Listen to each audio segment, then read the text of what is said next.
Hey guys, welcome back to my YouTube channel. आज हम start करने जा रहे हैं डेवलपमेंटल बायोलॉजी। ये पूरी सीरीज़ होगी, इसमें मैं लेक्चर वाइज आपको डेवलपमेंटल बायोलॉजी कंप्लीट करवाऊंगी।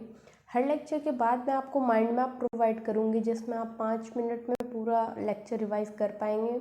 और ये सीरीज़ ख़त्म होने के बाद हम लोग कोशिश करेंगे कि डेवलपमेंटल बायोलॉजी का एक वन शॉट वीडियो हो, जिसमें आप 1 या 2 घंटे में पूरी डेवलपमेंटल बायोलॉजी रिवाइज कर पाएँ। तो ये बिल्कुल न्यू सीरीज़ है, आप चाहें तो इसके साथ जुड़े रहिए एंड अपना डेवलपमेंटल बायोलॉजी स्ट्रॉन्ग कर लीजिए। CSIR नेट के पॉइंट ऑफ व्यू से एक इम्पॉर्टेंट टॉपिक है एंड CSIR नेट के क्वेश्चन जो भी प्रीवियस ईयर आए हैं वो सब हम इस यूनिट को पढ़ने के बाद करेंगे। तो चलिए स्टार्ट करते हैं डेवलपमेंटल बायोलॉजी। डेवलपमेंटल बायोलॉजी को समझने से पहले हमें वर्ड डेवलपमेंट को समझना पड़ेगा। जो डेवलपमेंट है ये एक लाइफ लॉन्ग प्रोसेस है। इसको समझने के लिए हम सारे स्टेजेस समझते हैं। डेवलपमेंट के क्या स्टेजेस होते हैं। सबसे पहले देखिए, 2 गैमीट्स हैं, एक ओवा है एक स्पर्म है, दोनों NN हैं।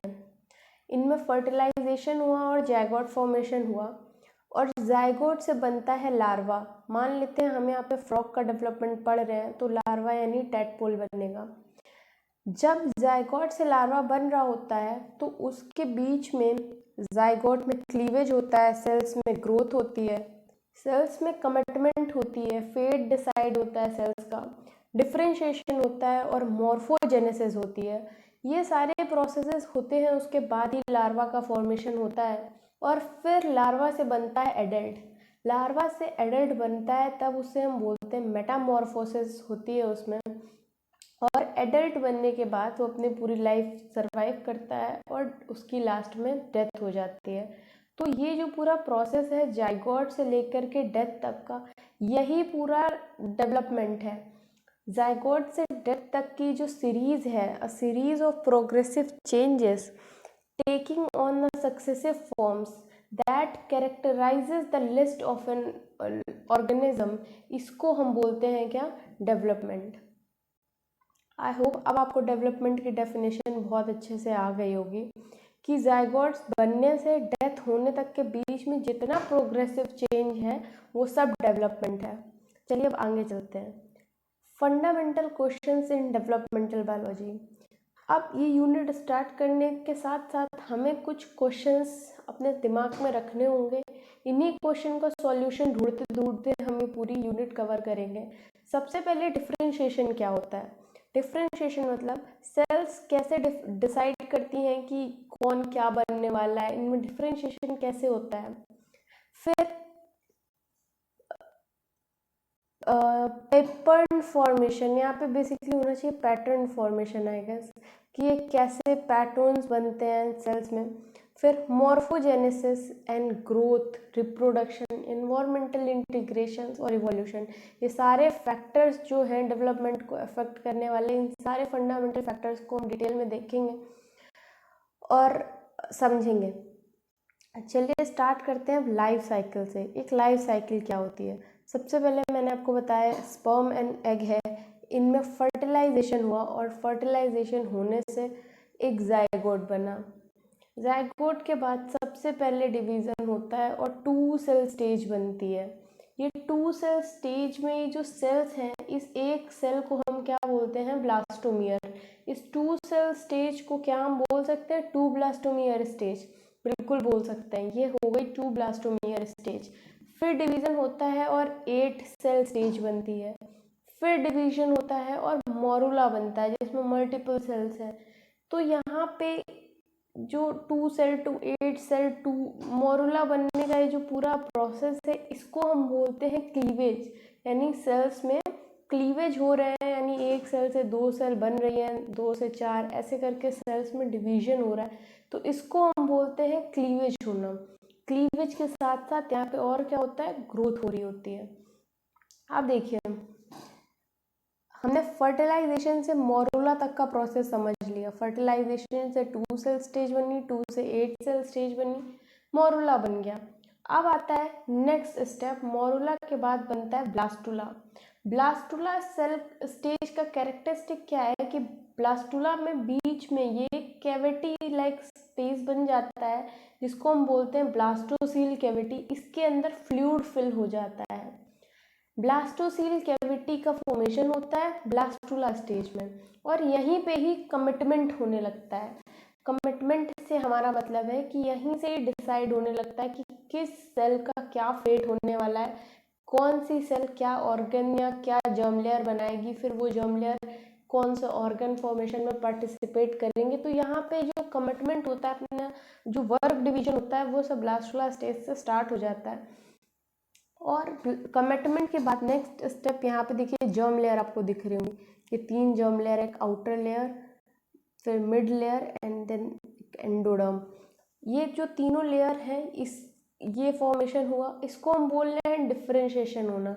यानी पहले हुआ ग्रोथ, फिर हुआ कमिटमेंट और अब हुआ डिफरेंशिएशन। इस पूरे स्टेज को ब्लास्टुला से ये डिफरेंशिएशन होने तक को हम बोलते हैं गैस्ट्रुलेशन। गैस्ट्रुलेशन मतलब गैस्ट्रुला का फॉर्मेशन, यानी कि गैस्ट्रुला फॉर्मेशन के साथ साथ ही क्या हो रहा है, जो जर्म लेयर्स हैं इनका हमें फॉर्मेशन दिख रहा है। अब देखिए जर्म लेयर्स का फॉर्मेशन हो गया। अब जर्म लेयर आप डिवाइड करेंगे, अपना ऑर्गन्स बनाएंगे, जिसको जो जो काम दिया गया है अब वो सब काम स्टार्ट होगा। तो ये देखिए, और बहुत अच्छी ड्राइंग नहीं है बट डिपिक्ट करने की कोशिश करी गई। तो यहाँ पे हो रहा है ऑर्गेनोजेनेसिस। ऑर्गेनोजेनेसिस हो रहा है, यानी ऑर्गन फॉर्मेशन हो रहे हैं। उसके बाद लार्वल स्टेजेस बन रही हैं। लार्वल स्टेजेस से बना एडल्ट, यानी कि मेटामॉर्फोसिस हुआ। और ये जब मैच्योर हुआ तो इसने बनाए गैमीट्स। गैमीट्स यानी स्पर्म्स और एग, फर्टिलाइजेशन होके पूरा प्रोसेस रिपीट हुआ।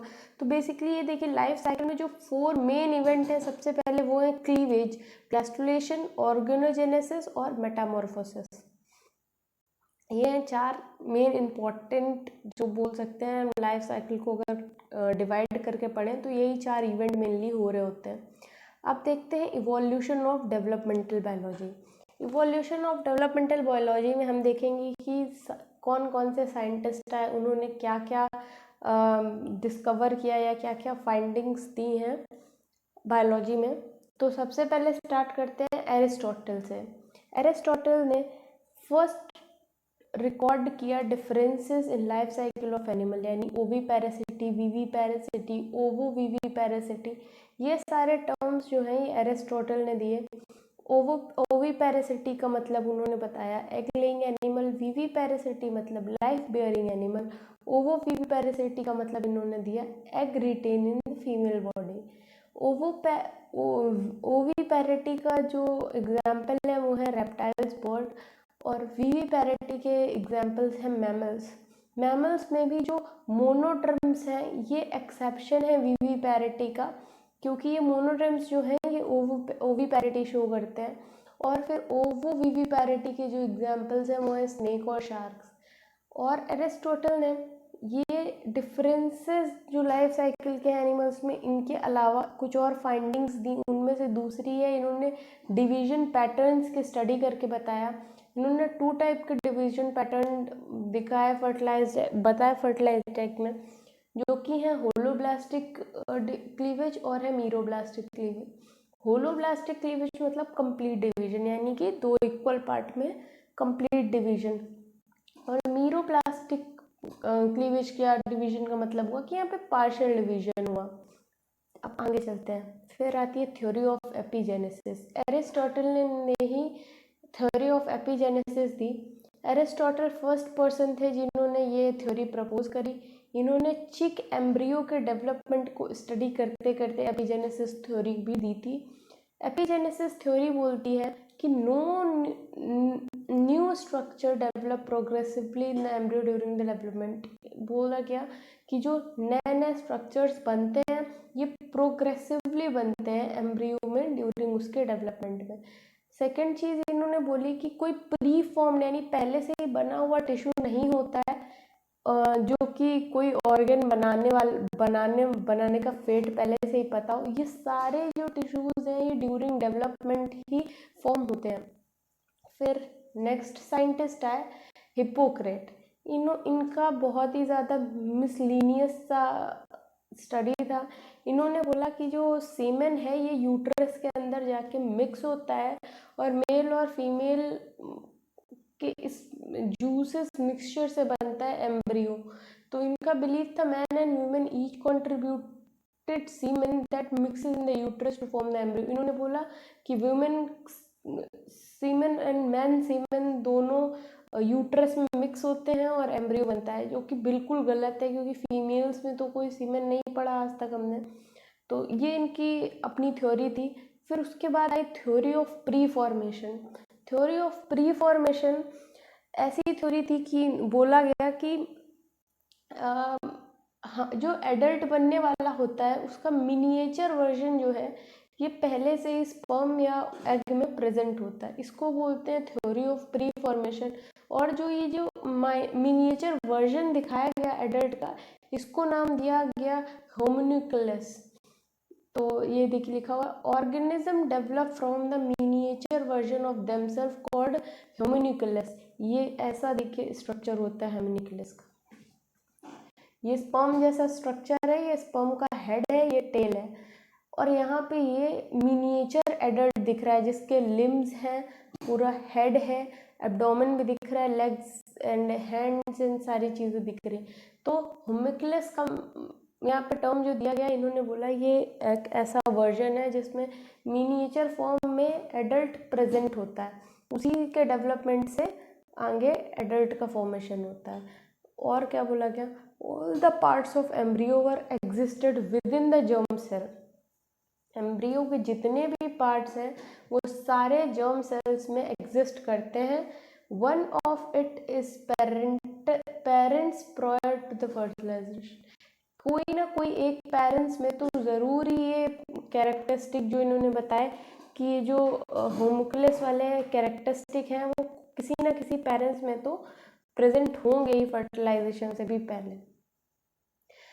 फिर जो प्री फॉर्मेसिस्ट थे, मतलब इस थ्योरी को मानने वाले काफ़ी सारे साइंटिस्ट आए। तो जो प्री फॉर्मेसिस्ट, उन साइंटिस्ट को बोला गया प्री फॉर्मेसिस्ट दो टाइप के हुए, स्पर्मिसिस्ट और ओविसिस्ट। स्पर्मिसिस्ट ने बोला कि होम्युन्यूक्लियस स्पर्म में एग्जिस्ट करता है, और ओविसिस्ट ने बोला कि जो होम्युन्यूक्लियस है ये एग में एग्जिस्ट करता है। इन्होंने बेसिकली स्पर्मिसिस्ट जो थे, इन्होंने बोला कि जो एडल्ट का मिनिएचर वर्जन है वो स्पर्म में है, और ओविसिस्ट ने बोला कि एडल्ट का मिनिएचर जो स्ट्रक्चर है वो ओवा में प्रेजेंट होता है। फिर उसके बाद आया विलियम हार्वे। उन्होंने एक आर्टिकल पब्लिश किया जेनरेशन ऑफ एनिमल्स पे। उन्होंने बोला, जो इन्होंने थ्योरी दी उसको बोला एक्स ओवा ओमनिया। इसका मतलब होता है कि सारे एनिमल्स जो हैं ये एग से आए। ये भी इनका भी सेम ही कॉन्सेप्ट था। इनको हम ओविस्ट बोल सकते हैं क्योंकि इन्होंने सब कुछ एग पे ही दे दिया। Harvey credited as with the father of ovist preformation. इनको हार्वे को हमने father of ovist preformation बोल दिया। फिर he was the first to study the chicks blastoderm. Chick की ब्लास्टोडर्म को स्टडी करने वाले हार्वे पहले थे। इन्होंने चीक की ब्लास्टोडर्म में ये तीन जो है ये ऑब्जर्वेशन करी। इन्होंने बोला कि जो ब्लास्टोडर्म है ये बिल्कुल क्लियर है और यॉक फ्री है। दूसरी चीज़ बोला कि ब्लास्टोडर्म में जोमिनल डिस्क है जिसको इन्होंने ब्लास्टोडिस्क बोला। फिर उन्होंने बोला कि ये जो ब्लास्टोडर्म है ये सिंगल लेयर की एपिथेलियल सेल से बनी हुई है। फिर फोर्थ साइंटिस्ट आए Antonie van Leeuwenhoek. Antonie van Leeuwenhoek का हम लोगों ने सेल बायोलॉजी में बहुत सा कंट्रीब्यूशन पढ़ा है। बेसिकली इन्होंने स्ट्रक्चर्स को ज़्यादा स्टडी किया। तो इन्होंने एंटनी वैन लीवेनहॉक ने जो है स्पर्मेटोजोआ को पहली बार देखा, और इनकी थ्योरी के अकॉर्डिंग कि की सारी जो डेवलपमेंट है वो स्पर्मेटोजोअन से स्टार्ट होती है और स्पर्मेटोजोअन में ही सोल होती है। उनकी थ्योरी देखते हैं क्या थी। स्पर्मेटोजोअन्स लिव एंड परसिस्टिंग सोल। स्पर्मेटोजोअन को उन्होंने लिविंग और परसिस्टिंग सोल बोला। स्पर्मेटोजोअन को बोला कि इनमें सोल है। ये कॉम्प्लेक्स एनाटॉमिकल स्ट्रक्चर्स हैं। लीवेनहॉक ने प्रीजम्पशंस दिए कि pre formed man and animals with in the spermatozoa. इन्होंने बोला कि स्पर्मेटोजोअन्स के अंदर प्री फॉर्म्ड मैन या एनिमल्स प्रेजेंट होते हैं। तो फिर आए नेक्स्ट साइंटिस्ट, इनका नाम है क्रिस्टिन पेंडर। क्रिस्टियन पेंडर ने चेक के एम्ब्रियो की स्टडी करी। इन्होंने पहली बार 3 जर्म लेयर्स को देखा, एक्टोडर्म, मेसोडर्म और एंडोडर्म। इनको पहली बार जिन्होंने देखा, इन साइंटिस्ट का नाम है क्रिस्टियन पेंडर। ये बहुत इंपॉर्टेंट है, कभी कभी पूछ लिया जाता है। 6th साइंटिस्ट आए मार्टिन राथके। इन्होंने क्रेफिश डेवलपमेंट को स्टडी किया। पेंडर की बात से बिल्कुल एग्री किया इन्होंने कि ये 3 जर्म लेयर्स वाली बात है, बिल्कुल सही, इन्होंने एग्री किया इनसे। और इन्होंने अपना 4th आइडिया पुट किया। इनका 4th आइडिया क्या था कि 3 जर्म लेयर तो होती हैं, बट इनके अलावा ये सिर्फ वर्टिब्रेट्स में ना होके इनवर्टिब्रेट्स में होती हैं। कि पेंडलर ने बोला था ना कि ये 3 जर्म लेयर वर्टिब्रेट्स में होती है, बट इन्होंने ये कॉन्क्लूड किया कि ऐसा नहीं है कि सिर्फ वर्टिब्रेट में हो, वर्टिब्रेट के साथ साथ इनवर्टिब्रेट्स में भी ये तीनों लेयर्स मिलती हैं। तो इन्होंने अपना बस ये 4th आइडिया पुट किया। बाकी ऑस्कर हर्टविग है ना साइंटिस्ट, इन्होंने सी अर्चिन डेवलपमेंट को स्टडी किया। इन्होंने फ्यूज़न को डिस्कवर किया स्पर्म और एग के। Discovered the fusion of sperm and egg nuclei during the fertilization in sea urchin. इन्होंने कॉन्सेप्चुअल बेसिस प्रोवाइड किया जेनेटिक इनहेरिटेंस का और and role of sperm and egg in generation of new life. ये सब बताने वाले scientist हैं Oscar हर्टविग। फिर आए जोनेस सोबाटा। जोनेस सोबाटा ने माउस के डेवलपमेंट को स्टडी किया। इन्होंने एक्यूरेटली प्रो न्यूक्लियर फ्यूजन को ड्रॉ करके इन्होंने माउस में दिखाया। देखिए 2 न्यूक्लियस NNN, फिर ये पैरेलल है और फ्यूज होके 2N बनाया। तो प्रो न्यूक्लियर फ्यूजन को इन्होंने बहुत अच्छे से एक्सप्लेन किया।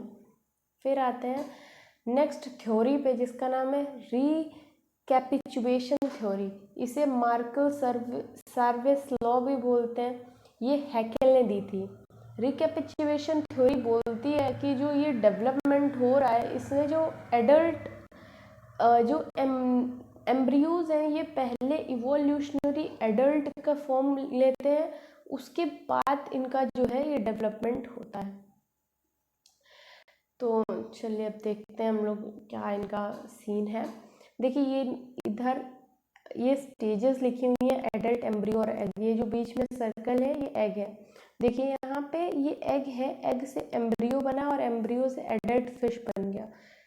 फिर उसके बाद नेक्स्ट है, यहाँ पे एग है और एग से ये ब्लू कलर का जितना डिपिक्टेड है इतना तो बिल्कुल फिश के जैसा ही हमने दिखाया है ना। तो यहाँ से काफ़ी देर तक एम्ब्रियो फॉर्मेशन जो है ये फिश के जैसा हुआ, बिल्कुल फिश डेवलपमेंट के जैसा हुआ। और जब फिश फॉर्मेशन हो गया कम्प्लीटली, उसके बाद से फ्रॉग का मेटामॉर्फोसिस वगैरह हुई और फ्रॉग का डेवलपमेंट स्टार्ट हुआ। अब थर्ड में देखिए यहाँ पे एग है, एग के बाद फिश के जैसा डेवलपमेंट हुआ, फिश के बाद फ्रॉग के जैसा डेवलपमेंट हुआ और फ्रॉग डेवलपमेंट होने के बाद बर्ड के जैसा डेवलपमेंट हुआ। तो ये जो रिकैपिचुएशन थ्योरी थी, इन्होंने सिंपली ये थी कि जो लार्वल होगा ये अपना एडल्ट इवोल्यूशनरी स्टेट को रिप्रेजेंट करेगा, यानी फ्रॉग फिश के जैसा पहले बनेगा और बर्ड पहले फ्रॉग और फिश के जैसे बनेगी। तो ये थी रिकैपिचुएशन थ्योरी, जिसको बिल्कुल मानने से मना कर दिया साइंटिस्ट ने। देखते हैं इसके डिफेंस में कौन सी नई थ्योरी दी गई, नेक्स्ट स्लाइड में देखते हैं। वॉन बेयर है, इन्होंने सीधे सीधे नॉन रिकैपिचुएशन थ्योरी को बिल्कुल मना कर दिया, नो रिकैपिचुएशन टर्म दिया इन्होंने। एम्ब्रियोज डेवलपमेंट इंक्रीजिंगली डाइवर्स, इन्होंने बोला कि एम्ब्रियो का डेवलपमेंट जो है ये डाइवर्स होता है। इन्होंने ये देखिए यहाँ पे एक एग है, एग के बाद एम्ब्रियो बना, एम्ब्रियो से एडल्ट फिश बन गया स्ट्रेटली। उसके बाद अगर फ्रॉग डेवलपमेंट होना है तो एग के बाद से जो ये एम्ब्रियो फिश एम्ब्रियो के जैसा ना बनने की जगह यहाँ पे डाइवर्जन हुआ और एम्ब्रियो फ्रॉग फॉर्मेशन के लिए फ्रॉग के जैसा बनने लगा। उसके बाद एग के फ्रॉग से बर्ड बनने में एम्ब्रियो पहले फ्रॉग के जैसा नहीं बनेगा, वो एग जब बना तो एग के बाद से ही डाइवर्जन हुआ और वो बर्ड के जैसे बनेगा। यानी कि ये रिकैपिचुएशन थ्योरी को बिल्कुल मना कर रहे थे और इन्होंने ये जर्म थ्योरी को एक्सेप्ट किया, एक्टोडर्म, एंडोडर्म और मेसोडर्म को, इस थ्योरी को बिल्कुल एक्सेप्ट किया और अपनी अलग से डाइवर्जेंट इवोल्यूशन की थ्योरी दे दी। वॉन बेयर ने 4 लॉ दिए। चारों लॉ क्या थे ये हम डिटेल में पढ़ने वाले हैं। तो पहला लॉ इसमें क्या है कि जो जनरल फीचर्स हैं ये सबसे पहले दिखते हैं, और जो ये स्पेशलाइज्ड फीचर्स हैं ये स्मॉल स्मॉल ग्रुप्स में बाद में देखते हैं क्या लिखा हुआ है। General features of large group of animals appear early in the development, then specialised feature in the small group. फिर सेकंड है within embryo specialized structure develop from the more generalized structure। Third law इन्होंने दिया कि an embryo does not passes through the adult stages observed in lower animals, यानी कि ये वाला law जो है यही मना करता है कि ऐसे रिकैपिचुएशन थ्योरी गलत है बिल्कुल, कि embryo does not pass through the adult stage, यानी ओंकोजेनी डज नॉट रिकैपिचुएट्स द फाइलोजेनी। ये यहाँ पे लाइन दिया गया। फोर्थ लॉ है कि early embryo shares characteristic in common and become more and more divergent as the development proceeds। ये है चारों। अब मैंने इसके बाद माइंड मैप बना के रखा है कि जितना हमने इस लेक्चर में पढ़ा है, जितना भी हमने यहाँ पे देखा है इस लेक्चर में, उस सबका माइंड मैप है यहाँ पर। तो स्टार्ट करते हैं। डेवलपमेंट पहले क्या है, ये लाइफ लॉन्ग प्रोसेस है। फिर इवोल्यूशन ऑफ डेवलपमेंट हम पढ़ने जा रहे हैं। तो सबसे पहले साइंटिस्ट है एरिस्टोटल। इन्होंने क्या बोला, ओविपेरेसिटी, विविपेरेसिटी और ओविविपेरेसिटी को डिफाइन किया। फिर इन्होंने डिवीजन पैटर्न फर्टिलाइज्ड एग के बताए, होलोब्लास्टिक और मीरोब्लास्टिक। फिर इन्होंने दी थ्योरी ऑफ एपिजेनेसिस। थ्योरी ऑफ एपिजेनेसिस अगर आपको पढ़नी है तो आप डिटेल में वीडियो पीछे देख लीजिए। थ्योरी ऑफ एपिजेनेसिस दी, ये बस ओवरव्यू है जितना हमने पढ़ा है। उसके बाद साइंटिस्ट है हिप्पोक्रेट। इन्होंने बोला semen mix in uterus forms the embryo, यानी male semen and female semen mixes in the embryo and mixes in the uterus and forms the embryo। फिर उसके बाद आई थ्योरी ऑफ प्री फॉर्मेशन, यानी होमोक्लेस formation की theory आई। William Harvey ने फिर उसके बाद विलियम हार्वे ने थ्योरी दी एक्स ओवा ओमनिया, यानी कि सारे एनिमल्स जो हैं वो एक्स से डेवलप होते हैं। ये ओविसिस्ट थे, इन्होंने होमोक्लेस की थ्योरी को एक्सेप्ट किया। और फिर साइंटिस्ट एंटनी वॉन लीवनहॉक, इन्होंने थ्योरी दी स्पर्मेटोजोन्स के अंदर सोल होती है, स्पर्मेटोजोन से ही लाइफ का ओरिजिन होता है। फिर क्रिस्टन पेंडर है, इन्होंने 3 जर्म लेयर्स बताया, एक्टोडर्म, एंडोडर्म और मेसोडर्म बताया। मार्टिन राथके आए, इन्होंने पेंडलर की बात से बिल्कुल एग्री किया। इन्होंने 3 जर्म लेयर थ्योरी को माना और उसके बाद एक फोर्थ आइडिया दिया कि ये जो 3 जर्म लेयर्स हैं ये सिर्फ वर्टिब्रेट्स में ना प्रेजेंट होकर इनवर्टिब्रेट्स में भी प्रेजेंट होती हैं। फिर उसके बाद है ऑस्कर हार्डविंग, इन्होंने बताया कि स्पर्म और एग का न्यूक्लियस जो है ये फ्यूज करता है फर्टिलाइजेशन के टाइम पे। फिर है जॉनी सोबाटा, इन्होंने प्रो न्यूक्लियस फ्यूजन को समझाया।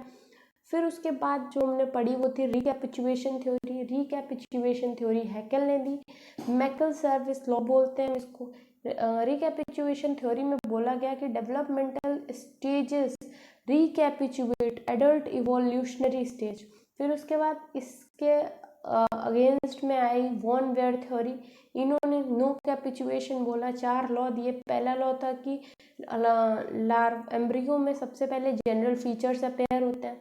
दूसरा लॉ था कि स्पेशलाइज्ड स्ट्रक्चर डेवलप जो होता है वो सारा जनरलाइज्ड स्ट्रक्चर से डेवलपमेंट होता है। थर्ड इन्होंने लॉ दिया कि एम्ब्रियो कोई एडल्ट स्टेज से पास नहीं करता, यानी ontogeny do not follows the recapitulation of phylogeny, ये इन्होंने बोला।